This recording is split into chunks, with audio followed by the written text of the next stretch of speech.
The school committee met on Wednesday night in a new technology-based way through Google Hangouts. NCM took the feed and was able to broadcast the meeting live to the NORD community. We were also able to stream it. The school committee had a full agenda and covered the current COVID-19 crisis. One of the important topics of the night was covering the salaries of the food service and extended day employees for the next 3 weeks. Would it be appropriate now to make a motion to do maybe a budget transfer of $96,000 from the snow and ice line to the new line of salaries that need to be paid that aren't currently in our budget? Would that be the mechanism for handling this right now? And then we'll Right, so I make a motion that we transfer funding for the cafeteria workers from the snow and ice budget that we have used this year. And also the extended day workers, both groups. Yes. Okay. Is there a second to that motion?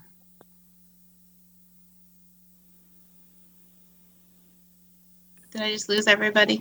No, I'm here. I'll second. Okay, second by Mara. Further discussion? I just want to clarify one thing. We're talking about, at this point, making a vote for these 3 weeks that we're talking about now. And I don't know that we can promise to do anything beyond that if the governor extends this shutdown of schools beyond that. We would have to re-vote at that point, I believe. I understand it the same way, Maya. I will amend my motion to say for 3 weeks.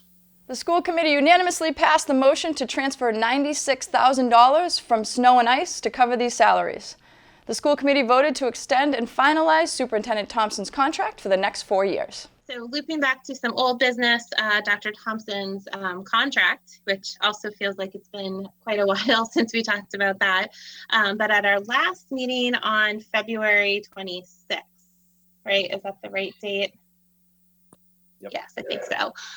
We did vote on an agreement to the terms of the contract, but you might remember on that night we were still waiting for the final, legalized version from the attorney with all the wordsmithing and the language. So we do have that contract back. You should have it in your packets. So tonight, what we're looking for is a motion and vote to finalize Dr. Thompson's contract. And I would second the motion. Okay, so Maya has motion on the table. Dave seconded. Any further discussion at this point? Okay, all in favor of Dr. Thompson's contract for 4 years? Aye. Aye. Was that all 5 of us? Sorry, I'm trying to see everybody on camera. Shaking head, yes. Okay, 5-0. Great, that moved along quite nicely. The school committee went over their current budget as well as the superintendent's proposed FY21 budget. The school committee praised the town of Norwood, school department, and town officials on the handling of the COVID-19 crisis in town. The school committee will meet again in the coming weeks. Friday afternoon in Memorial Hall, the Board of Selectmen met to go over new business on their agenda. This marks the first time the board has met since March 3rd. The Board of Selectmen is the first group to meet in person since the COVID-19 outbreak accelerated last week. One of the things we have to consider is the social distancing, and the room upstairs, the selectmen's chambers, as we know, is really too crowded and too complicated to manage to get everybody in there. I don't want to be sitting at a table elbow to elbow with the other 4 selectmen. So we've decided to take it downstairs to Memorial Hall where we have more room. We've spread everybody out at least 6 feet in all directions, so that's not a problem.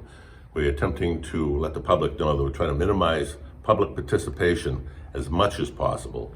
And we don't have a lot on our agenda that requires any public hearings today, but we do have to announce we're going to go into, by law, this is all by law, we have to announce that we are going to have a remote participation by one of our selectmen, Thomas Maloney. It also requires that all votes taken in a remote meeting must be a roll call vote. So those are some of the things the public should know. We're also going to make a determination of a state of emergency, which will be declared retroactive to March 6th, when all of this began. That'll put us in line for any possible federal or state funding. For complete government coverage, tune into the NCM Government channel or watch it on demand at nordcommunitymedia.org.